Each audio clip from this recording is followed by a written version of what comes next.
हम बात कर रहे थे टाइप्स ऑफ एड्जॉर्प्शन के बारे में, और उसको हमने क्लासिफाई किया था। दो थे आपके, positive adsorption and negative adsorption on the basis of concentration of particle on the surface and bulk.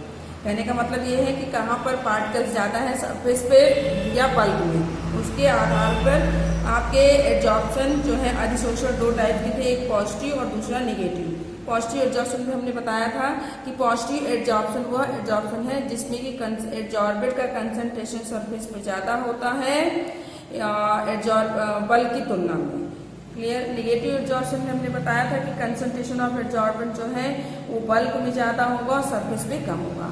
आगे हम स्टार्ट करेंगे अगला क्लासिफिकेशन ऑफ या टाइप्स ऑफ एड्जॉर्प्शन जो है नेक्स्ट हम देखेंगे।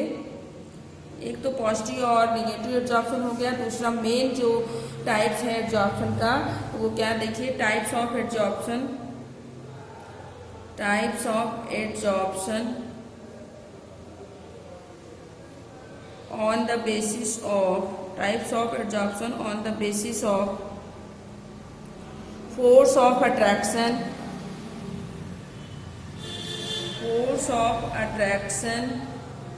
between adsorbate, force of attraction between adsorbate and adsorbent, force of attraction between adsorbate and adsorbent। कहने का मतलब ये है कि एड्जॉर्प्शन का टाइप किसके बेसिस पे, एड्जॉर्बेट और एड्जॉर्बेंट अधिशोष और अधिशोषक के बीच में उपस्थित फोर्स के आधार पर एड्जॉर्प्शन के टाइप कितने होते हैं, देयर आर टू टाइप्स। ये टू टाइप्स के होते हैं, टू टाइप्स का होता है। कौन कौन से हैं, फर्स्ट हम देखेंगे। फर्स्ट वन पहला है हमारा that is physical adsorption. Physical adsorption या इसी को कहते हैं भौतिक अधिशोषण, फिजिकल एड्जॉर्प्शन या भौतिक अधिशोषण। इसके अलावा इसका और क्या नाम है, फिजिकल एड्जॉर्प्शन या और फिजिजॉर्प्शन। फिजिकल एड्जॉर्प्शन या फिर इसी को हम कहते हैं फिजिजॉर्प्शन या इसी को हम कहते हैं वंडर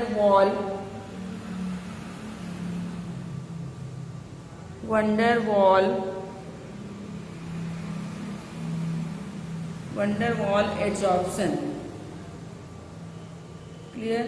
तो फर्स्ट है हमारा दैट इज फिजिकल एड्जॉर्प्शन, भौतिक अधिशोषण, या उसी को हम और किस नाम से जानते हैं, फिजिजॉर्प्शन या वंडर वॉल एड्जॉर्प्शन। नेक्स्ट दूसरा है that is chemical adsorption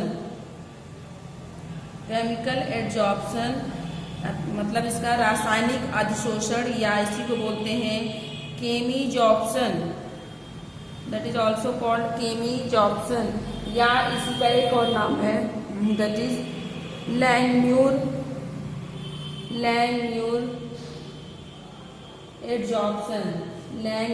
adsorption. तो देखिए थ्री टाइप, केमिकल एड्जॉर्प्शन तीन नाम इसके हो गए, केमिकल एड्जॉर्प्शन रासायनिक अधिशोषण या केमिजॉर्प्शन या इसी को लैंगम्यूर एड्जॉर्प्शन। तो दो हो गए, फिजिकल एड्जॉर्प्शन को फिजिजॉर्प्शन, वंडर वॉल एड्जॉर्प्शन के नाम से भी जानते हैं। इस तरीके से केमिकल एड्जॉर्प्शन को केमिजॉर्प्शन या लैंगम्यूर एड्जॉर्प्शन के नाम से जानते हैं। तो दोनों को हम डिस्कस करेंगे और इस तरीके से कि ताकि दोनों में हम डिफरेंस भी आसानी से कर सकें। तो देखिए हमारा मेन यहाँ पर होगा दैट इज फिजिकल, टेबल बना लेंगे, फिजिकल एड्जॉर्प्शन भौतिक अधिशोषण, और दूसरी तरफ हमारा that is chemical adsorption, physical adsorption and chemical adsorption. अक्सर एग्जाम में आता है फिजिकल एड्जॉर्प्शन और केमिकल एड्जॉर्प्शन के बीच में क्या, कहने का मतलब ये है कि भौतिक अधिशोषण और रासायनिक अधिशोषण के बीच में अंतर स्पष्ट कीजिए, या इन दोनों के बीच में क्या डिफरेंस है। तो इसको हम देखेंगे पॉइंट नंबर 1, पहला पॉइंट फर्स्ट है, देखिए फिजिकल एड्जॉर्प्शन जो है, हमने कहा कि एड्जॉर्प्शन को दो भागों में बांटा गया है, दो प्रकार के एड्जॉर्प्शन है, फिजिकल और केमिकल एड्जॉर्प्शन। किसके आधार पे, force of attraction between adsorbate and adsorbent के बीच में। तो पहला फिजिकल एड्सॉर्प्शन है। तो फिजिकल एड्सॉर्प्शन वो एड्सॉर्प्शन है जिसमें कि फोर्स जो है एड्सॉर्बेट और एड्सॉर्बेंट के बीच का जो फोर्स होता है वो कौन सा है, वंडर वॉल फोर्स। तो दो एड्सॉर्प्शन, या ऐसे आप सिंपली लिख सकते हैं force of attraction, force of attraction, force of attraction between, force of attraction between adsorbate, adsorbate and adsorbent, force of attraction between adsorbate and adsorbent is wonder wall, wonder wall force, wonder wall force. क्या कह रहा है, देखिए force of attraction के basis पे इसको divide किया गया है, या इसके दो पार्ट हैं। तो फिजिकल एड्सॉर्प्शन वो एड्सॉर्प्शन है जिसमें कि एड्सॉर्बेट और एड्सॉर्बेंट के बीच में जो फोर्स ऑफ अट्रैक्शन होता है वो क्या होता है, वंडर वॉल। यानी एड्सॉर्बेट और एड्सॉर्बेंट के बीच में फोर्स कौन सा उपस्थित है, that is wonder wall force, जो एक प्रकार का वीक फोर्स और एरिया डिपेंडेंट फोर्स है, पहला। दूसरा देखिए इसमें, सॉरी, केमिकल एड्सॉर्प्शन में पहला पॉइंट आप देखेंगे, यदि फिजिकल एड्सॉर्प्शन में एड्सॉर्बेट और एड्सॉर्बेंट के बीच में वंडर वॉल फोर्स था क्योंकि वीक था, और जबकि केमिकल एड्सॉर्प्शन में जो फोर्स ऑफ अट्रैक्शन होगा एड्सॉर्बेट और एड्सॉर्बेंट के बीच में, दैट इज केमिकल बॉन्ड। तो यहाँ पर आपका हो जाएगा that is force of attraction, force of attraction, force of attraction between adsorbate and adsorbent is chemical bond. Clear. देखिए केमिकल बॉन्ड का नाम आते ही हो गया कि इनके बीच में जो फोर्स ऑफ अट्रैक्शन है स्ट्रॉन्ग है। तो केमिकल एड्सॉर्प्शन में एड्सॉर्बेट और एड्सॉर्बेंट के बीच में जो फोर्स ऑफ अट्रैक्शन है वो केमिकल बॉन्ड है। तो इस क्लियर हो गया कि केमिकल एड्सॉर्प्शन ज्यादा स्ट्रॉन्ग है जबकि फिजिकल एड्सॉर्प्शन कम स्ट्रॉन्ग होगा। पॉइंट नंबर 2 आगे देखेंगे, जब ये कम स्ट्रॉन्ग है फिजिकल एड्सॉर्प्शन, जब इनके बीच एड्सॉर्बेट और एड्सॉर्बेंट के बीच का फोर्स जो है वीक है तो बड़े आसानी से एब्जॉर्ब भी हो जाएगा, एब्जॉर्ब तो हो ही रहा है और साथ में बहुत ही ईजिली ये डी एब्जॉर्ब भी हो जाएगा। कहने का मतलब कि एड्सॉर्प्शन भी हो सकता है और डिसॉर्प्शन भी नहीं हो जाता। डिसॉर्प्शन हमने बताया था कि एड्सॉर्प्शन का जस्ट उल्टा होता है। एड्सॉर्प्शन में क्या होता है, एड्सॉर्बेट एड्सॉर्बेंट पे जाकर के जुड़ता है, जबकि डिसॉर्प्शन में एड्सॉर्बेट एड्सॉर्बेंट से रिमूव हो जाता है। तो यानी कि ये प्रोसेस आगे भी चलेगी और पीछे भी, फॉरवर्ड भी चलेगी और बैकवर्ड डायरेक्शन में। इसका मतलब क्या होगा कि जो फिजिकल एड्सॉर्प्शन होगी वो रिवर्सिबल होगी, it is reversible in nature, it is reversible, it is reversible in nature. Clear, ये रिवर्सिबल होती है। रिवर्सिबल मतलब ये दोनों दिशाओं में चलती है, आगे भी और फॉरवर्ड भी और बैकवर्ड भी बड़े आसानी से। क्यों? क्योंकि इनके बीच में फोर्स ऑफ अट्रैक्शन वीक है। आगे देखेंगे इसमें फोर्स ऑफ अट्रैक्शन स्ट्रॉन्ग है, इसलिए एक बार एड्सॉर्प्शन हो गया तो उससे मॉलिक्यूल दोबारा रिमूव नहीं होते हैं। तो इट इज इरिवर्सिबल। ये क्या होगा, it is irreversible, it is irreversible in nature, it is irreversible in nature. ये रिवर्सिबल होता है जबकि ये क्या होता है आपका, इरिवर्सिबल होता है। नेक्स्ट, और अब क्या होगा जब ये रिवर्सिबल है तो इसका मतलब स्पेसिफिक नहीं होगा, it is non specific, it is non specific, specific नहीं होगा क्योंकि ये रिवर्सिबल बड़े आसानी से होगा और आगे भी चलेगा और दूसरे दिशा में भी चलता है। तो ये आगे मतलब फॉरवर्ड और बैकवर्ड दोनों चलेगा, इसलिए स्पेसिफिक नहीं है। जबकि ये इरिवर्सिबल है, उत्क्रमणी नहीं, ये उत्क्रमणी था जबकि ये अनुत्क्रमणी है।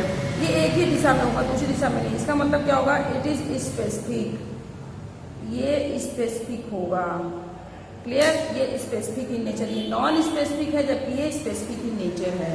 आगे देखेंगे, अब चूंकि इनके बीच का फोर्स ऑफ अट्रैक्शन बहुत वीक है और जब फोर्स ऑफ अट्रैक्शन वीक होगा तो मॉलिक्यूल कई लेयर बनाएंगे। जो एड्सॉर्बेट के मॉलिक्यूल होंगे वो एड्सॉर्बेंट पर कई लेयर बनाएंगे, मतलब it forms multi molecular layer.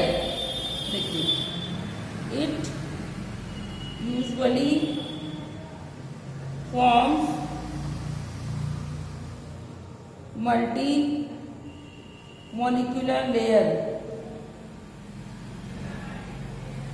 It forms multi-molecular layer on the adsorbent. ये adsorbent पे कई लेयर बनाएंगे। जबकि हम इसको देखें, कहने का मतलब ये कई लेयर, क्योंकि इनके बीच का फोर्स ऑफ अट्रैक्शन वीक है इसलिए मल्टी मॉलिक्यूलर लेयर। जबकि केवल ये क्या बनाएगा, आपका केमिकल एब्जॉर्प्शन केवल एक लेयर बनाएगा। तो इट फॉर्म्स या इट फॉर्म्स, सीधे लिख सकते हैं, it forms unimolecular layer on the multimolecular layer. Sorry यहाँ पे लेयर छूट गया है तो उसको आप ऐड कर लेंगे। It usually forms multimolecular layer, multimolecular layer. जबकि ये क्या बनाता है, it forms unimolecular layer on the adsorbent. Clear. तो ये कई लेयर बनाते हैं जबकि ये केवल सिंगल लेयर बनाता है। ये केवल सिंगल लेयर बनाता है जबकि ये कई लेयर बनाते हैं। क्लियर है।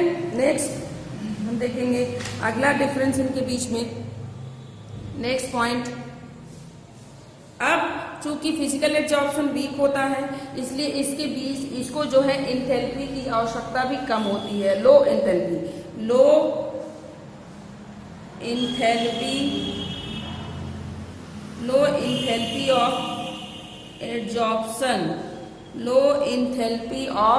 एड्सॉर्प्शन, कहां से कहां तक होगा, लो इंथैल्पी ऑफ एड्सॉर्प्शन यूजुअली कितनी आवश्यकता होगी, यूजुअली इन द ऑर्डर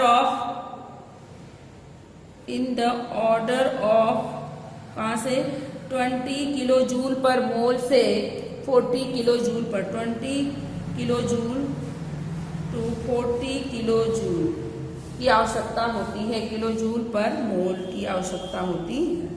जबकि हम इसमें देखें केमिकल एब्जॉर्प्शन में देखेंगे तो आप देखेंगे कि हाई इंथैल्पी की आवश्यकता पड़ेगी क्योंकि स्ट्रॉन्ग है। हाई इंथैल्पी ऑफ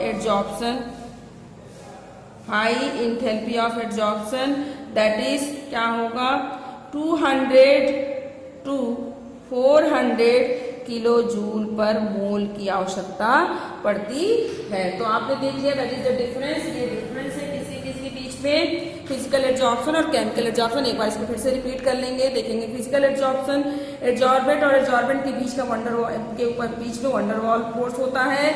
ये रिवर्सिबल प्रोसेस है क्योंकि फोर्स वीक है इसलिए रिवर्सिबल है, दोनों दिशाओं में चलेगा। और ये इसलिए वीक है इसलिए नॉन स्पेसिफिक है और वीक होने की वजह से कई लेयर बनाता है मल्टीमॉलिक्यूलर, सब एक दूसरे से जुड़े हुए हैं। जबकि यहाँ पर फोर्स ऑफ अट्रैक्शन स्ट्रॉन्ग है, केमिकल बॉन्ड, इसलिए ये इरिवर्सिबल होगा, स्पेसिफिक होगा। इसके अलावा ये केवल एक ही लेयर बनाएगा।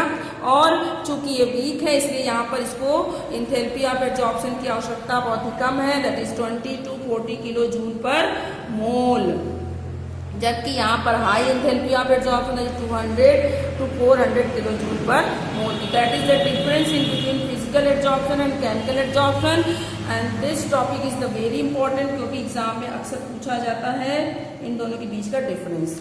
इसी तरीके से आपको ये याद रखना है और एग्जाम के पॉइंट ऑफ व्यू से बहुत ही इंपॉर्टेंट है ये। नेक्स्ट हम टॉपिक स्टार्ट करेंगे that is adsorption of, next है हमारा adsorption of gases on solid, adsorption of gases on solids. अब हमने बताया था कि एड्सॉर्प्शन, इसको थोड़ा सा अपने दिमाग में फिर से इसको रिमाइंड करेंगे। हमने आपको बताया था कि एड्सॉर्प्शन के 2 कंपोनेंट थे, थोड़ा सा यहाँ पर हम लिख लेंगे। एड्सॉर्प्शन के 2 कंपोनेंट थे, कौन कौन से थे भाई, एड्सॉर्बेट जो सोल्यूट की तरह जो कि दूसरे पदार्थ के ऊपर आकर के जुड़ता है, और दूसरा क्या था एड्सॉर्बेंट, वो सरफेस एरिया जिस पर आकर के एड्सॉर्बेट जुड़ जाता है। फिर हमने कहा कि जो एड्सॉर्बेट होता है वो मोस्टली किस फॉर्म में होता है, जो एड्सॉर्बेट होता है वो आपका किस स्टेट में उपस्थित होता है। कहने का मतलब ये है कि ये किस अवस्था में हो सकता है, तो एड्सॉर्प्शन, देखिए adsorption of gas on solid, तो ये किस फेज में हो सकता है, ये आपका सॉलिड में, गैस में हो सकता है और लिक्विड हो सकता है। इसके मॉलिक्यूल किस फेज में हो सकते हैं, गैस और लिक्विड। जबकि एड्सॉर्बेंट के मॉलिक्यूल क्या हो सकते हैं, सॉलिड हो सकता है और लिक्विड हो सकता है जनरली, ये हमने बताया। एड्सॉर्प्शन के दो component, adsorbate and adsorbent. Adsorbate दो ही स्टेट में, गैस और लिक्विड में, और एड्सॉर्बेंट सॉलिड या लिक्विड में। अब क्या कह रहे हैं देखिए, adsorption of gas and solid, यहाँ इसका क्या मतलब हुआ, adsorption of gas and solid का मतलब क्या हुआ कि इस केस में आप देखें तो इस केस में आपको पता चलेगा कि जो गैस है, एड्सॉर्बेट जो है आपका, एड्सॉर्बेट की फिजिकल स्टेट क्या है यहाँ पर, गैस। फिजिकल स्टेट एड्सॉर्बेंट की क्या है, आपकी गैस है, और एड्सॉर्बेंट की फिजिकल स्टेट क्या है, सॉलिड है। क्लियर है, कहने का मतलब सिंपल सा ये है हमारा कि इस केस में adsorption of gas and solid में गैस सॉलिड के ऊपर एड्सॉर्ब हो रहा है, तो एड्सॉर्बेंट गैस है और एड्सॉर्बेंट हमारा क्या है, सॉलिड। यानी सॉलिड सरफेस है जिसपे गैस के मॉलिक्यूल आकर के एड्सॉर्ब हो जा रहे हैं, जुड़ जा रहे हैं। सॉलिड सरफेस पे गैस के मॉलिक्यूल आकर के एड्सॉर्ब हो जा रहे हैं। अब हमें यहाँ पर डिस्कस क्या करना है, वो फैक्टर डिस्कस करना है जो कि adsorption of gas on solid को इफेक्ट करते हैं। कौन कौन से फैक्टर हैं, कहने का मतलब द एक्सटेंट ऑफ, अगला नेक्स्ट है आया तो मैं डालेंगे, the extent of adsorption of a gas on a solid, of a gas on solid, adsorbent is affected by the following factors। तो वो कौन कौन से फैक्टर हैं, देखिए, जो कि एक्सटेंट ऑफ एड्सॉर्प्शन को गैस पे, सॉलिड पे गैस के एड्सॉर्प्शन को कौन कौन से फैक्टर इफेक्ट करते हैं। एक्सटेंट ऑफ एड्सॉर्प्शन क्या होता है, अधिशोषण की सीमा, अधिशोषण की क्षमता कितने जो है लेवल तक, किस सीमा तक, किस बाउंड्री तक जो है एड्सॉर्प्शन हो सकता है, उसी को बोलते हैं extent of adsorption. Extent of adsorption अभी हम डिटेल में पढ़ेंगे, और थोड़ा सा यहाँ पर देख लेते हैं। एक्सटेंट ऑफ एड्सॉर्प्शन को रिप्रेजेंट करते हैं x upon m, that is x upon m। क्या है एक्सटेंट ऑफ एड्सॉर्प्शन, यहाँ पर आपका x क्या है, that is mass of adsorbate sorry, and m is the mass of adsorbent. Clear, x is the mass of adsorbent and m is the mass of adsorbent। Clear है, तो ये हो गया एक्सटेंट ऑफ एड्सॉर्प्शन।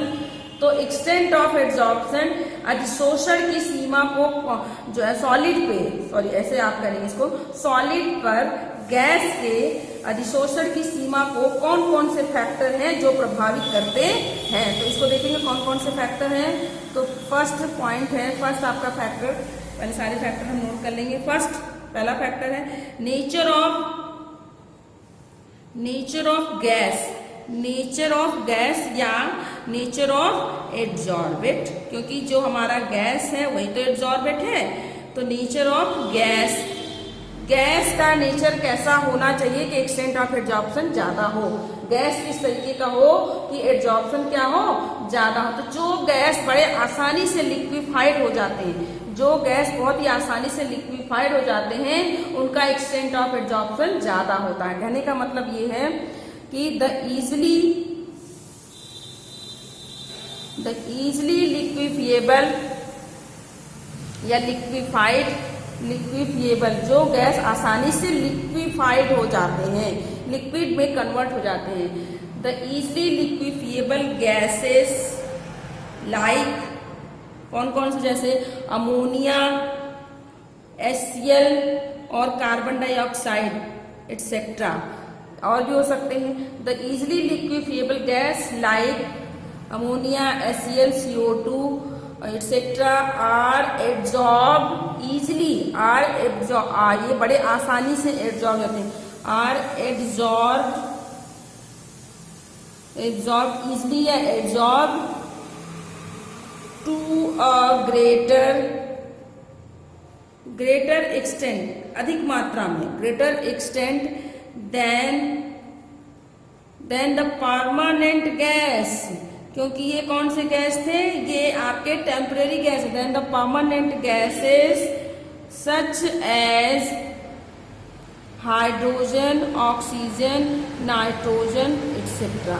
तो कहने का क्या ये यहाँ पे आपका निष्कर्ष निकलता है कि ऐसे गैस जो बड़े आसानी से लिक्विड में कन्वर्ट हो जाते हैं, अमोनिया, HCl, कार्बन डाइऑक्साइड, ये बड़े इनका एब्जॉर्प्शन, एक्सटेंट ऑफ एब्जॉर्प्शन ज़्यादा होता है, और जबकि जो परमानेंट गैस होते हैं उनका एक्सटेंट ऑफ एब्जॉर्प्शन कम होता है। सिंपल सा आप अगर इसको हम शॉर्ट आउट करके यहाँ पे लिखते हैं तो इसका क्या मतलब हुआ, तो देखेंगे आप, ये टेम्परेरी गैस हुआ, ये परमानेंट गैस, यानी कहने का मतलब टेम्परेरी गैस, ठीक है, टेम्परेरी गैस की जो एक्सटेंट ऑफ एब्जॉर्प्शन होगी वो लो होगी। टेम्परेरी गैस जैसे आपके ammonia, HCl, CO2, temporary gas होगा तो बड़े आसानी से ये लिक्विफाइड हो जाएगा, जबकि परमानेंट गैस होगा तो बड़े आसानी से लिक्विफाइड नहीं होगा। तो टेम्परेरी गैस का जो है एक्सटेंट ऑफ एब्जॉर्प्शन लो होगा, सॉरी एक्सटेंट ऑफ एब्जॉर्प्शन ज्यादा होगा, क्लियर है। और जबकि परमानेंट गैस जो है जो easily liquefiable gas are absorb to a greater extent, ज्यादा क्षमता होती है परमानेंट गैस की तुलना में। टेम्परेरी गैस की जो है हाई एक्सटेंट ऑफ एब्जॉर्प्शन होगा, जबकि आप देखेंगे परमानेंट गैस जो होगा, परमानेंट गैस इनकी जो है लो एक्सटेंट ऑफ एब्जॉर्प्शन, क्योंकि आसानी से लिक्विफाइड नहीं होंगे। क्यों भाई, क्योंकि इजिली लिक्विफाइड, यहीं पे आप लिख सकते हैं, क्योंकि ये क्या हो रहे हैं, ये इजिली लिक्विफाइड हो जा रहे हैं, जबकि easily not liquefied, easily can not liquefied. तो कुल मिलाकर ये हुआ कि मोर लिक्विफाइड जो आसानी से लिक्विफाइड होगा तो एक्सटेंट ऑफ एब्जॉर्प्शन ज्यादा होगा। तो सिंपली आप ऐसे भी कर सकते हैं कि easily liquefiable gas is directly proportional to extent of absorption, जितने आसानी से वो लिक्विड में गैस कन्वर्ट होगी उसकी एक्सटेंट ऑफ एब्जॉर्प्शन उतनी ज्यादा होगी। दूसरा फैक्टर है that is nature of adsorbent. इस टॉपिक को हम नेक्स्ट वीडियो में डिस्कस करेंगे।